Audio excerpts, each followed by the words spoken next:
Welcome to the Access to Inspiration podcast, where you can be inspired by people who may be unlike you. You know, listener, that we always like bringing you guest hosts, people who've been guests on the podcast already, coming back with their recommended guest. And today we have Manuela Gil, who was a guest of ours in episode 73. And she is introducing us to Maritza Lopez, also from Colombia.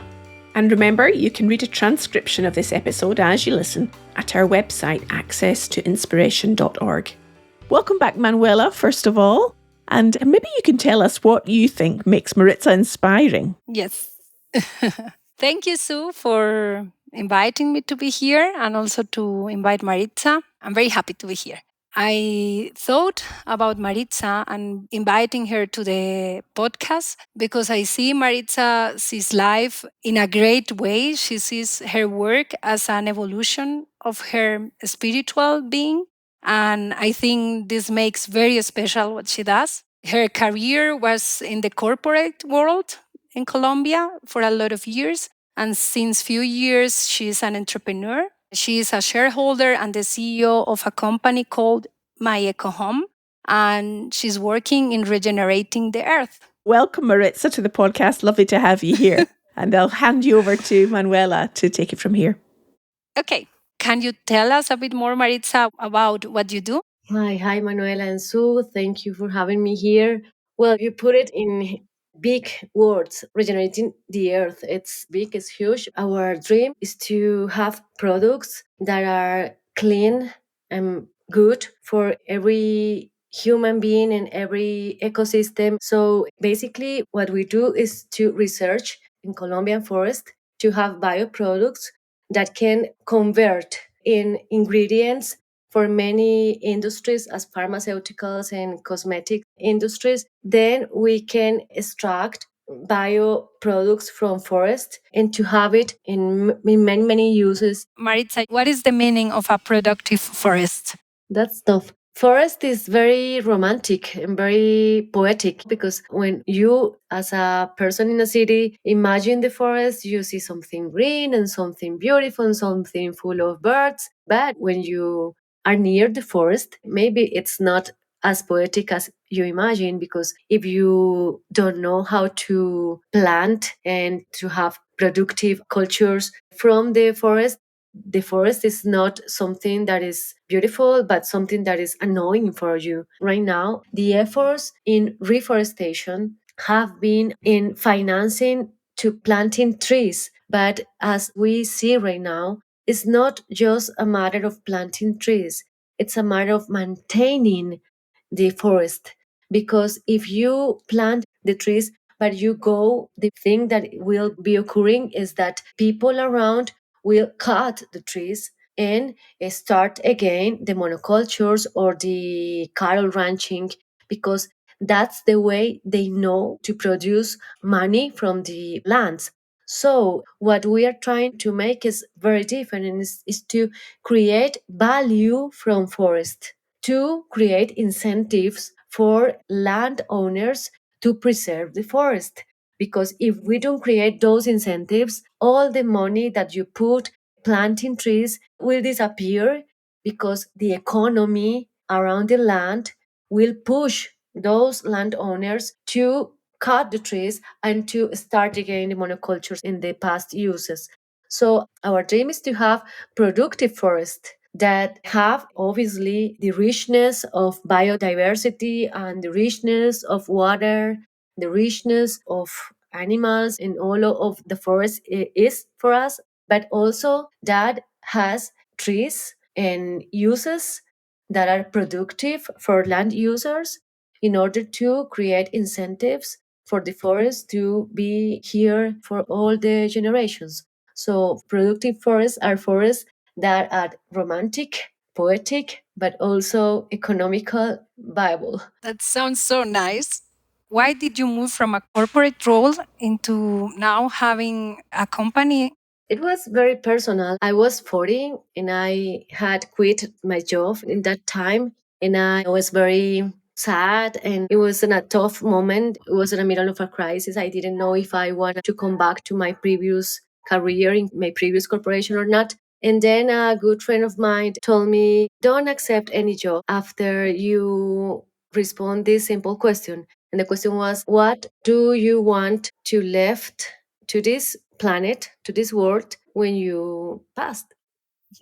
And I was surprised about the question, not because it was difficult, but it was because I didn't have the answer.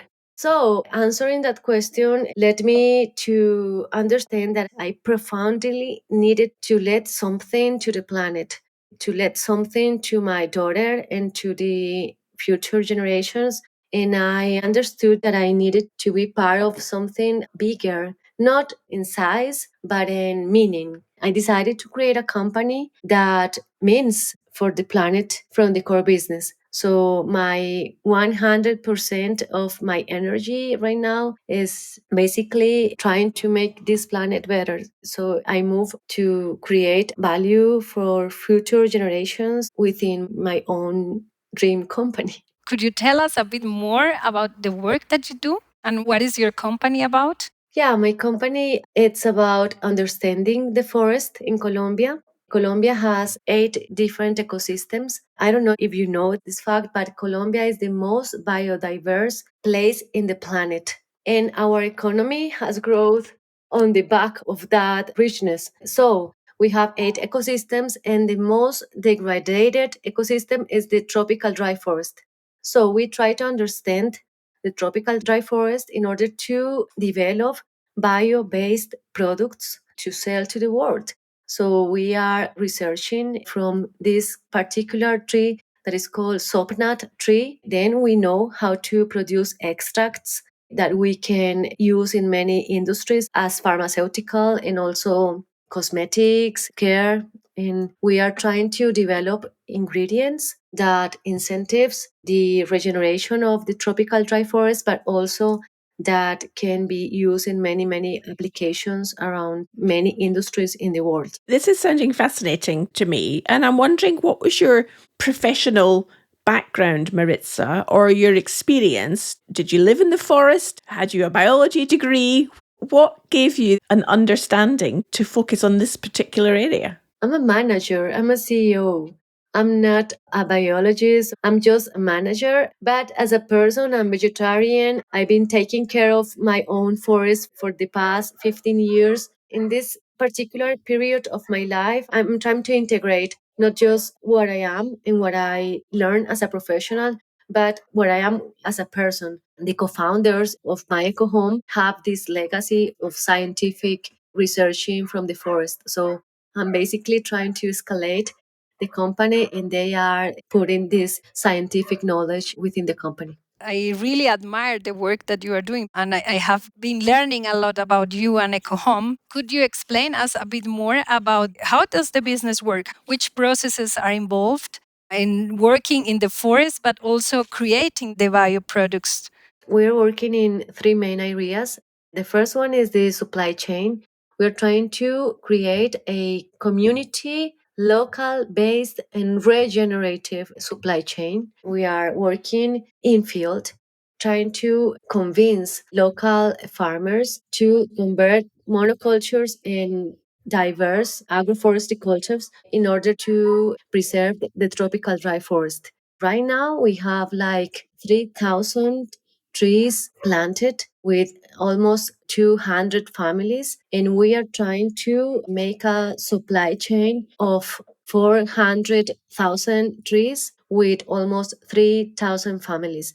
If we succeed in this dream, we will be the tool for the tropical dry forest to reappear, because with these 400,000 new trees of Sapindo saponaria or sopna tree, we will have 2% more of this ecosystem in Colombia. So it will be huge in environmental impact here. The second area that we are working on is the scientific and researching process.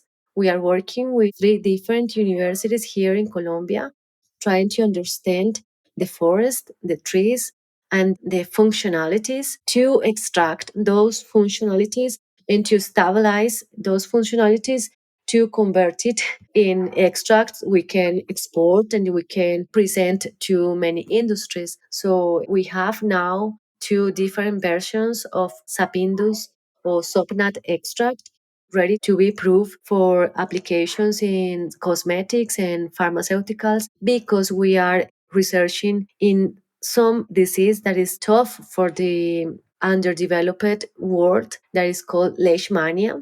So we have applications in leishmania treatment, and also we have applications in cosmetics and in other functionalities. And the third area we are working in is the market. We are trying to develop markets. Here in Colombia, we don't have the market for this kind of products because these products are a little bit expensive than the ones that are used in our industries locally. So we are trying to expand our research to other markets more sophisticated that can see the value in our ingredient and to try to get our ingredients overseas. We have cooperation from England to expand our supply chain because the government of UK see that we are working to preserve an ecosystem that is very, very important for the planet. So, Maritza, that also MyEcoHome is already using the extract of the sapnap tree for some products in Colombia. And I think that's very valuable because what you are doing there is taking care of the water. And I would like that you can tell us a bit more about that. Yeah, we are working in three areas, but we are developing two different businesses. One business is our most mature business, is B2C business here in Colombia. We make home care products based on sopnat tree extract. We have this line of detergent, dishwashers, and the whole portfolio for home care products based on this technology that we have developed from the Sopna tree. This B2C business is the most mature business we have, and it's very important not just because of the impact in the water, because this portfolio it's 100% biodegradable, and also it's very, I like to say it's lovely with water. It will not damage any being, not human beings, not water, not the ecosystems. But for EcoHome, this B2C portfolio, it's very important because we can prove that we have an ingredient that is able to be part of formulas now in home care applications, but then we can put it in cosmetics application or other applications. So this home care portfolio is like the proof that we can deliver to have extracts that are ready to use in some other industries. So for us, it's like the start of the history. And if you're enjoying this episode, you might also like to listen to episode 73, where our host today, Manuela Gil, talked about how to engage others through purposeful leadership. You'll find more than 120 episodes in our back catalogue on subjects ranging from business and sports to the arts and social change. Just hop on over to accesstoinspiration.org to discover them all. Mari, could you share us some of the challenges that were for you most important and how you have been able to overcome them? Well, there are a lot of challenges when you are an entrepreneur. I think the main challenge for me now is embracing the scarcity. Because when you are trying to create something from scratch, as I'm trying to do, because this ecosystem is very unknown from the scientific purposes. This tree where we extract the sopnat extract is not known as a productive tree. And also, this sopnat extract is not developed as a commercial ingredient. So everything is new. But also, my company is small and my resources are not big. So it's like embracing and enjoying the scarcity, understanding that every day has a challenge, but every day has the gift of learning something. So I think that's the big challenge. In speaking about business, the research and skills and investment, it's quite difficult because you put some money, but you don't know if you will deliver the results that you need in the market. We are in a very important moment in our company right now because we have the supply chain Today, we have the research capabilities. We also have extracts that are proven to work in different applications. And then we are about to scale up our production capabilities in order to go for the markets around the world. But for that, we need to make investments. And we are looking right now for new investors. We are trying to have like 1.2 million US dollars. That's not a lot, but for us, it means to go to the next level as a company. If I go faster than the nature, then I will not succeed. So my time is the nature's time.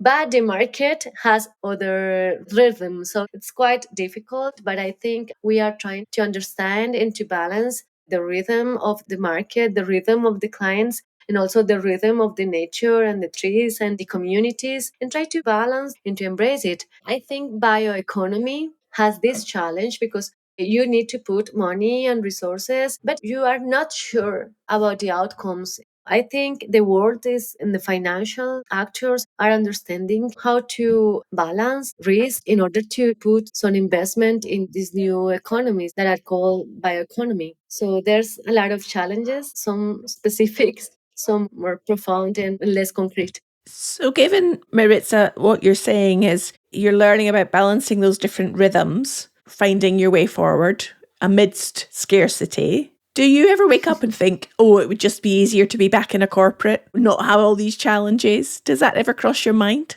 Many times, many times. I'm about to quit every day, but I'm learning. I'm learning to face it. I think that what I'm trying to do is to live my life despite everything. So I'm living every day. So I promise myself to start the day with 100% optimistic energy. If you talk with me 6 a.m., you will have optimistic Maritza, capable to do everything. And maybe at 8 p.m., I will be full of doubts and thinking about going back to my previous work. But every day is easier. When I close my eyes and I think about my life, what is difficult to accept for me is to not try to live my life and to just be focused in some success that is not mine. So it's difficult, it's challenging, but I'm trying to make it in my own path. Thank you for sharing that. And could you tell us a bit more? You see that work is part of your life and it means for you a spiritual evolution. So when you talk always about that, I am like, oh, I'm very happy hearing that always. I'm not sure if my English is good enough to explain it, but I will do my best. I think human beings are here for more than to have some money or to understand some sophisticated things about some career. I think we are here to evolve in something that is deep inside of us, something that could be called a spiritual way. And if you see your everyday life, work, it's a huge part of your everyday life. In an average person, work is more than half of their lives. So imagine if you don't connect this half of your life with the thing that put you here, because the reason is to evolve. So you need to connect it. That's why when I was 40, I said, okay, I'm going to change it. I'm very grateful with my experience in my professional career, but I need to connect everything that I am as a person with what I work in my everyday life. So for me, this conversation or the problems we have in a company, everything is connected with this thing that I'm here for. That is my spiritual evolution. So what I do when I'm buying something to the business, what I do when I'm trying to make a business or to have a client overseas, what I do when I'm trying to convince some farmer to be part of our network is part of my spiritual evolution. And I think it's part of their spiritual evolution too. And that is connected again with this mission to have a good company. Because if we see as beings that are evolving, this creation from us, that is the company, has to be good and has to be part as a tool to evolve. So, yes, for me, working is my hobby. I love to work. Manuela knows I love to work. I'm proud of it. I love to work. And also, I think I try to work being coherent with my spiritual needs and my spiritual challenges. Looking forward, let's look in 10 years from now. Which impact would you imagine that you have done into the world from the business? I imagine that we can regenerate 2% of the tropical dry forest in Colombia. But most important, that we can put this ecosystem in the agenda of Colombia in order to preserve it and to regenerate it. So I imagine to have accomplished our goal to have 400,000 productive trees of sobnut in Colombia. But most important, I know we will have 2% more tropical dry forest here, and this ecosystem will be in the agenda of the Colombian authorities in order to recover this important ecosystem for the Colombia and for the planet. And also about my business, I see us producing soapnut extracts and ingredients for the world, different industries, cosmetics and pharmaceutical. And also, I imagine me starting a new company that will research on our biodiversity in order to understanding and to create more companies as EcoHome from Colombia to the world. That's my dream for the next 10 years. Might I also add in, Maritza, I imagine that you'll also be a pretty powerful role model for your daughter. I hope so. I hope so. Do you know, when I was 40 and I was in the middle of the decision, quite difficult. And something that made it easier for me was thinking about my daughter and about the example I want to be for her. And I want to be brave enough to follow my heart. I want her to see me as a woman that could follow her heart no matter what. And I'm doing it. I'm not sure if I'm gonna succeed, but I'm enjoying it. I'm growing a lot. I'm making new friends as Manuela and you, and I'm trying my best to put something from my heart to the planet. So, what would your advice to somebody who maybe is thinking a little bit like you were when you were 40? What would you suggest that they do as a first step, contribute to the planet as well as their own growth and development? Two things. First, start from something small. I mean, I don't believe in revolutions. I believe in evolution. And the difference for me is that evolution is made by baby steps. You evolve one step at a time. So start from baby steps. If you think you need to be more connected with the planet, start with something that is small but that puts you in the right track. And then my second advice is just do it. Be brave. This is the one chance you have because this is the life we have. So be brave. Just do it. You have everything inside you to do whatever you want. Try to understand what you are. It is difficult because schools and families doesn't usually teach you how to understand you and your soul, but you can calm yourself, understand yourself, and when you know what you want, just do it. You have everything. You will have the courage inside yourself to do whatever you want. I wanted to say a small phrase about the topic of the risk. I heard a poem in the last weeks and it really stayed with me, and it's about taking risk. And I want just to read you like the two first phrases. And it's risk must be taken because the greatest hazard of life is to risk nothing. It's a very beautiful poem.